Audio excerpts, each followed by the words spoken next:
Well, Norman, welcome. Thank you very much. You've had a long association with the Cruising Yacht Club. How did it all begin for you? Well, Peter, originally, I'll have to say something about a personal thing here. In 1961, I commissioned Alan Payne, the well-known yacht designer, to design me an ocean racing boat, right? We did go ocean racing in that. Maybe we'll speak a bit more about that later on. We will, yes. But it seemed proper and appropriate as I was using the facilities provided by the club, namely the races they organised and the hospitality offered at the club here, that I should become a member. Yes. It seemed a proper and natural thing to do at the time, yes. Yes. Well, we'll get on to the Lorita Maria, the original boat, shortly, but when you first joined here, what was the club like? I mean, it wasn't anything like it is today, obviously. Oh, I think you'd have to say primeval. Yes. I think I really would. Yes. By today's standards, yes, exactly. By the standards of the day, which was possibly nearly contemporary. Yes. Nearly contemporary, by the standards of the day. Yes. But I mean, it was a great place for camaraderie and to meet people and great characters of the sport. Certainly. Yeah. There was also then a feeling almost of entrepreneurship, in the sense that ocean racing was still a relatively new sport. Yes. And I think that feeling of joining something new and something was emerging and was growing up, that had a bond amongst the members too. Yes. Yeah. And had you sailed previously, before commissioning Alan to design Lorita Maria? Had you had boats previous to that? Oh, goodness me. When I was a team driver, a VJ and a VS, you know, the usual thing. Yes. Then I had a cruising boat called Pegasus. Right, yes. That was in the 60s, right? Right. And then we got on to Alan Payne. Yes, well, we'll talk about that now. Now, Alan, of course, at the time had designed Solo and the Tasman Seabird class. Correct. And you commissioned this new boat, right, which went on to be called Lorita Maria, right, after your lovely wife, right, and built by Jeff Clist. Correct, yes, and Roselle Bay. That's right. So tell us a bit about how that all evolved, and with Alan and designing the boat. Well, first of all, I went to Alan. He said, "For what purpose do you wish to put this boat?" And I said, "Alan, it is ocean racing, but I intend to do the Hobart Race, the Bermuda Race and the Fastnet races in it. So I want the boat to be suitable for those three events, in as much as it can be." There were different rules factors, but however, so we designed it with that in mind. And he said, "Goodness me, that's a project, taking a boat overseas. It's never been done before." So I said, "Well, this is what I'd hope to do with it." Yes, and it was, reading in the records, it was a very strongly built boat, wasn't it? Yes, it was a very strongly built boat. Yes. A double skin wood, yes, with intermittent joins, epoxy fastened throughout. Right, yes. And the first Hobart, I think, was 1963. 63, correct. And you finished third behind Freya and Cavalier. Correct, yes. Tell us a bit about that race. That must have been a big thrill to get on the podium, as they say. Oh, goodness me. Well, it's very hard to remember the detail. And hard to beat the Halversons. Oh, well, they knew something I didn't know. They knew something about southerly set too, which we didn't all know and that. Yeah. My recollection was it was a fairly benign race. I don't think it was a rough race. But Peter, that's only a hazy wreck. This was 50 years ago. Goodness me. Yes. But I mean, she was a lovely boat. I still see it around. And it's still around. And it looked, as Alan's boats did, they looked really hot, didn't they? She was a pretty boat. Yes, she was a pretty boat, yes. And what about your crew in those days? I mean, you had a lot of obviously good crew members. Yes. So we had Peter Green, who's well known at the club. I think his son Mike still sails here, indeed.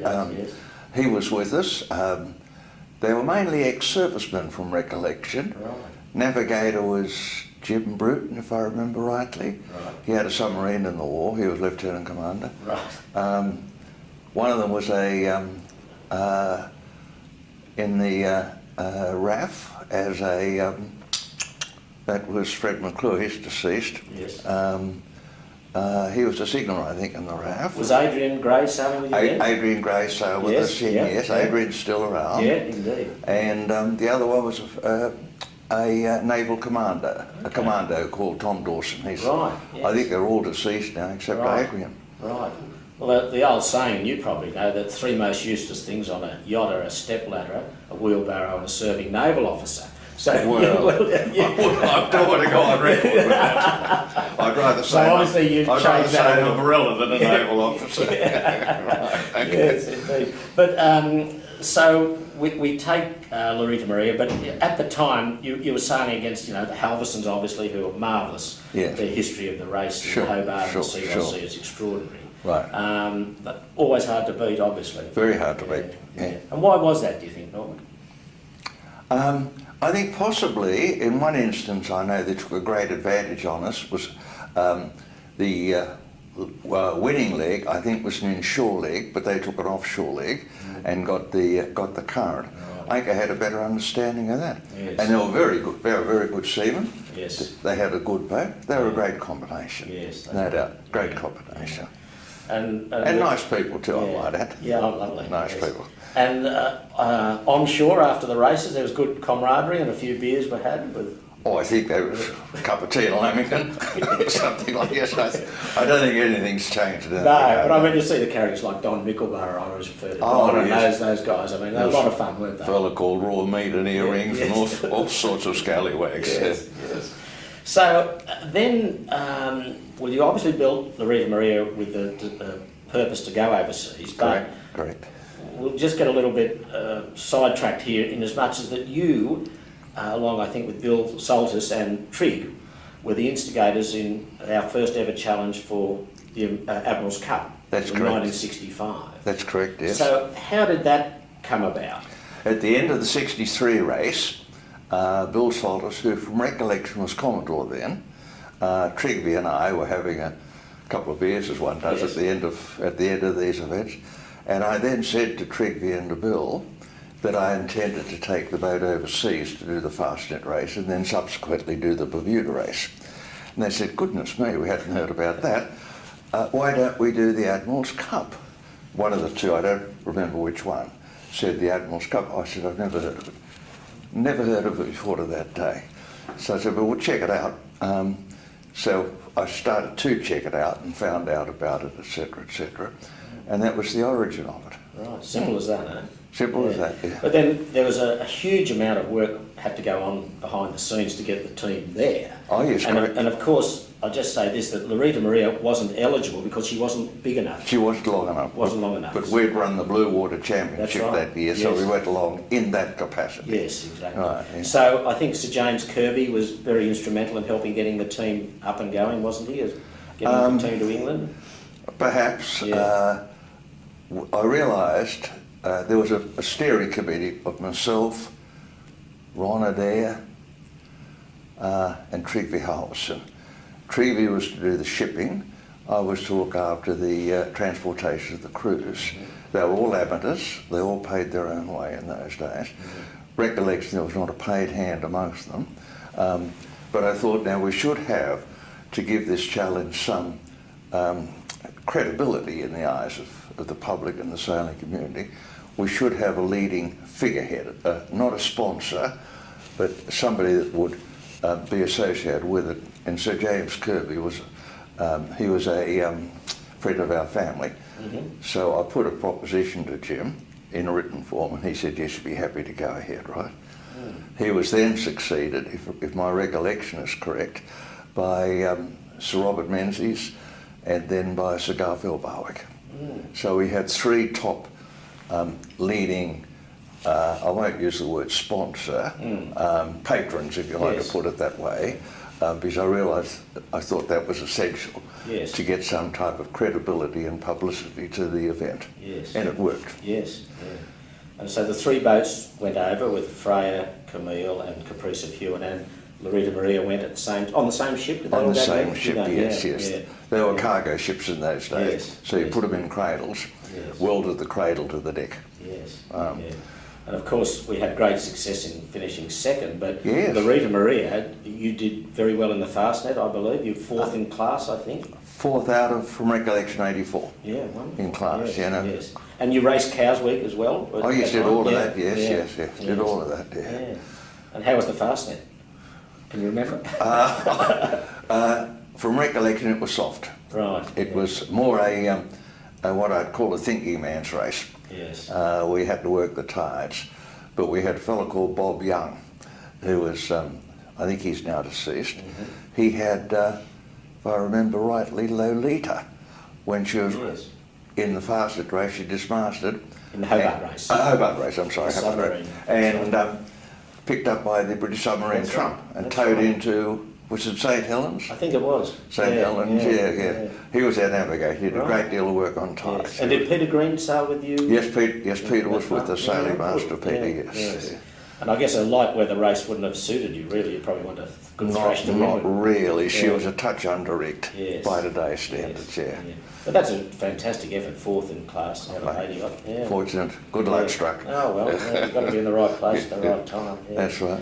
Yes, and then, but I mean, also the success of the Australian team in the Admirals Cup really gave ocean racing a lift here, didn't it, in Australia? Oh, yes, my word. Yeah. A lift but in the public eye, and a lift also, may I say so, to the Cruising Yacht Club for its international credibility, Yes. which is now recognised as one of the major ocean racing clubs in the world. Indeed. The Admirals Cup was possibly a large part of the foundation of that. Yes, yes. And then I think a year or two later you became Commodore here at the CYC. Yes, I was Commodore. 67, 68. Yeah, 60s. Yeah, that was a lot of work for you, but a great thrill, no doubt, to be Was Commodore. good. I enjoyed every moment of it. good, Enjoyed every good, moment of it. yeah, But, well, the club, I think, are very lucky to have had a great raft of Commodores. They've been absolutely fantastic. yeah, And sure, yeah. you joined that a very illustrious list. But then, did Lorita Maria stay overseas so you could do the Bermuda and the transatlantic, or did you bring it home and go over again? No, she came back. She came back, yeah. And with the other 3 boats, if from recollection serves, then we took it to America.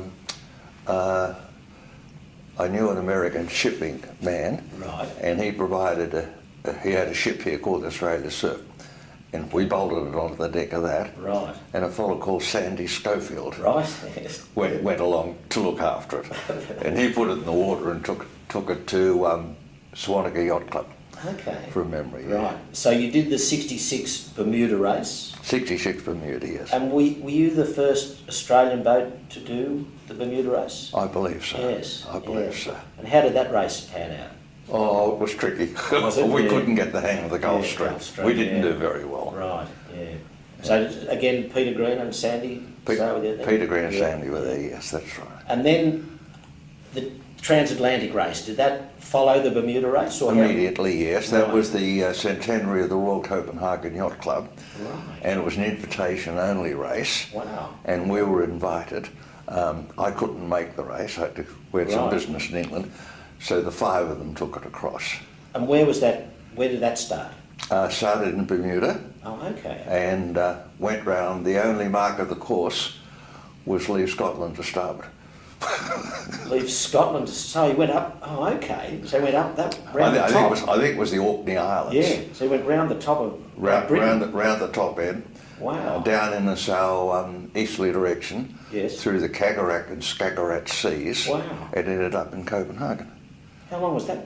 Maybe About 3 weeks, remember? Yeah, Something yeah. like that. Yeah, a long way. Yes, yeah. Long gee. way. They lost a spreader too going over.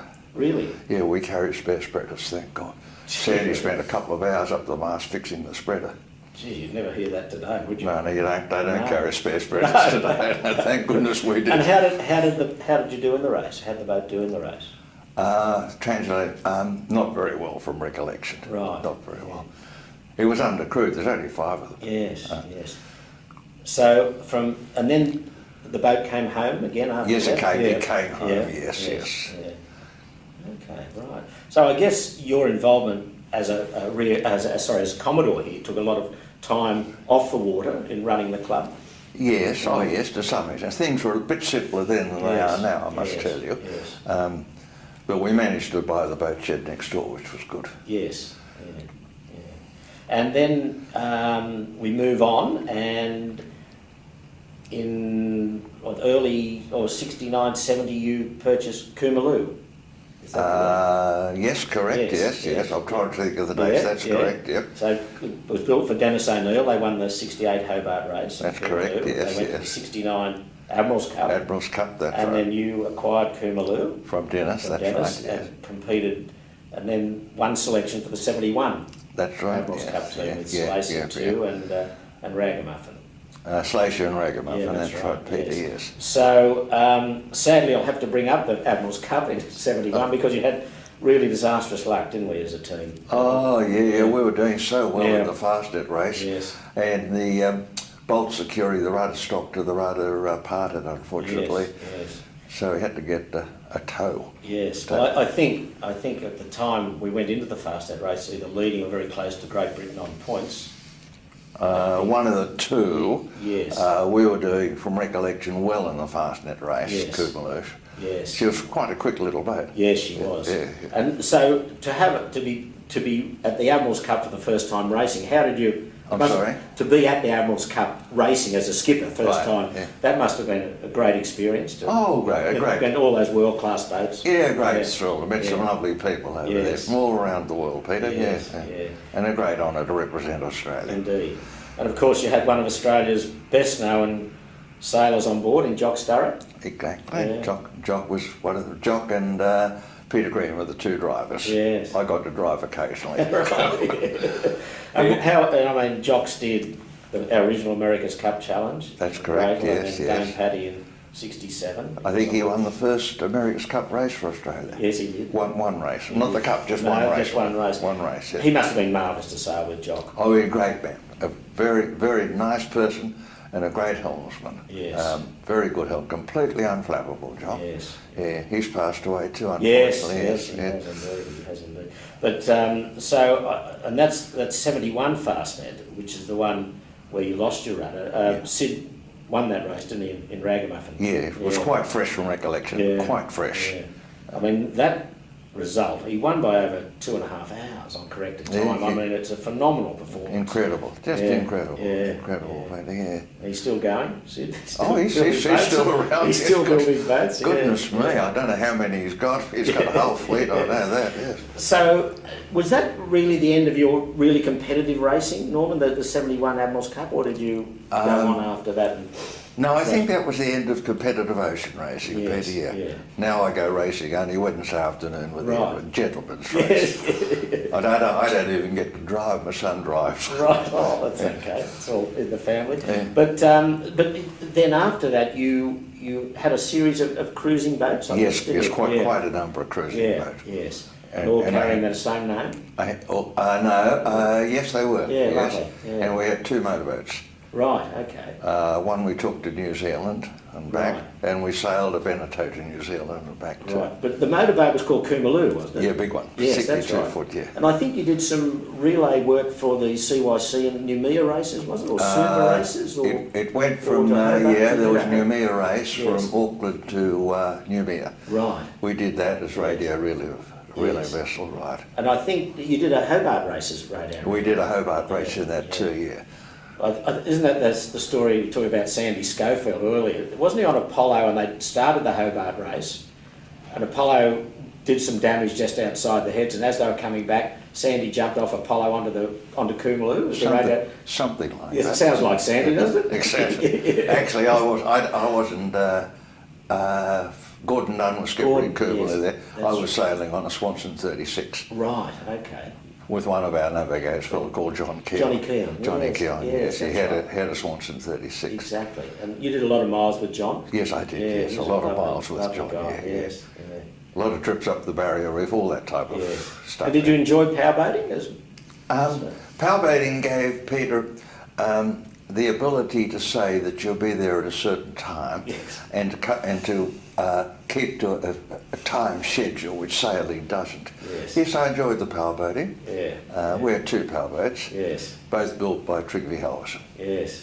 But Koomooloo was a beautiful vessel, wasn't Yes, it? she was a good seaboat. Yeah. Is Good she still around at all? She's in Brisbane, I believe. Oh, is she? Yes. Yeah, She had stabiliser, a very good seaboat. yeah. And did Trigg design it? Or? Trigby designed it. Right, And he okay. designed also the HMG 43 that I had. That's a right. Sports fishing That's boat. right. Yeah, Yes. yeah, yeah. Yes. Now she had a range of 4,000 nautical miles. Right. Was carried an incredible amount of fuel. Yes. Yeah. Yes. Well, Norman, it's as you said, it's a long time since you've raced competitively, but Right. I know you've kept a very close eye on ocean racing and the boats. How do you see the sport now, with the boats and the equipment, compared to your day? I mean, what do you think? Do you think it's gone the right direction, or is it just simply progress? There are three main differences, Peter, from my day, looking backwards from where I stand now. The first one is money. The second one is technical. And the third one is crew abilities and knowledge. We'll get back to money. When I built Lorita Maria, they said there was an article in the paper saying boats of this size will not be built again. Yes. And how big was she? 38 feet? 39 feet. 39 feet. That was regarded as a big, expensive, flashy maxi boat, right? Today, if you want to build a 60-footer, you won't get anything out of 3 million. Not at all. So there's been an enormous influx of money into the sport. Now, of course, that has led naturally to technological progress. Who would have thought 5 years ago even that you'd be using a drone with a camera in it to evaluate sail shape, which is done now? Who would have thought that you'd have fibre for rigging? When we started out, you had 7x7 gull wire, then 119 stainless steel, then rod. Now you've got fibre. And look at what the boats are made out of, carbon. And the masts and the sails. So technologically there's been an enormous improvement, both in the money going into the sport and the technology that's supporting the sport. Then added to that, of course, today's crew member is infinitely more knowledgeable than they were in my day. Look at all the navigational equipment and the sail tuning equipment and things they've got to have to understand. The qualifications they've got to have, both in first aid and survival, etc. That's all, I think, an enormous change in the sport, and a change for the better. But yeah, do you think, my personal feeling is that probably when you were racing in the 60s, the people you went to sea with were real seamen. I mean, you know, they could treat a gale as good as calm weather. I don't think today that there's so many good seamen there in these crews. I think...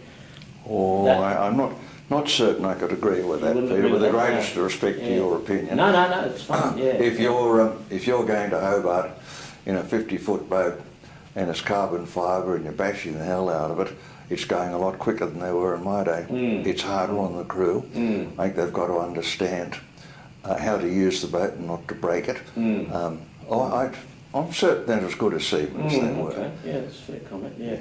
And swinging keels and hydraulic winches and powered winches, it's all good progress, is it? What do you think? Whether powered winches are a matter of progress is a matter for debate. Yeah, that's been very good. I won't give you my view on it, except to say it is a matter for debate. Yes. The shifting keels, I'm not keen on them. It's technology that can fail, has failed, and if it does fail, you can have catastrophic results, to say the least of it. Keels are an issue at the moment. But I prefer a fixed keel myself. And how do you see the CYC, here we are in 2014, positioned as a club and for resources and facilities? I'm sorry? How do you see it positioned worldwide, say, for the facilities that it provides to members and yachtsmen? Oh, I think it's got a worldwide reputation as being one of the premier ocean racing clubs in the world. In respect of provision of facilities, I think the club facilities are fine. Fortunately, we've got a nice marina, which is important.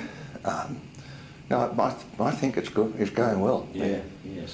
And your latest boat, you've got a Martin 49, Martin 49, yes, made in Australia, down at Nowra, one of those carbon fibre things. Yes, but you race it socially? Over Wednesday afternoon, yes, lovely. That's all. Lorita and I cruised it for 5 years, for 4 years by ourselves, just the two of us. Lovely, but now my son is, who's a skiff champion, he said he'd like to sail over Wednesday. I said, fine. Well, that's Norman Jr. Jr. He won the Flying Dutchman Worlds, hasn't he? Is that right? He's won 4 Australian Dutchmans. Won the worlds in Tazars, Yeah. and won the Europeans in lasers. Fantastic. Yeah. So he's getting the hang of it. Yes. Just getting the hang of it. His mother must have been a good sailor. His mother was a good sailor, that's right. Yes, yeah. Well, Norman, it's been great, and Thank your you. contribution to this club has been enormous. Thank and you. It's lovely to see you still Yeah. out there and active, Oh, and Peter, long may it continue. So thank you. I do. And thank you very much for the chance of having a chat. Well, it's been a pleasure. Thank Thank you. you, Norman.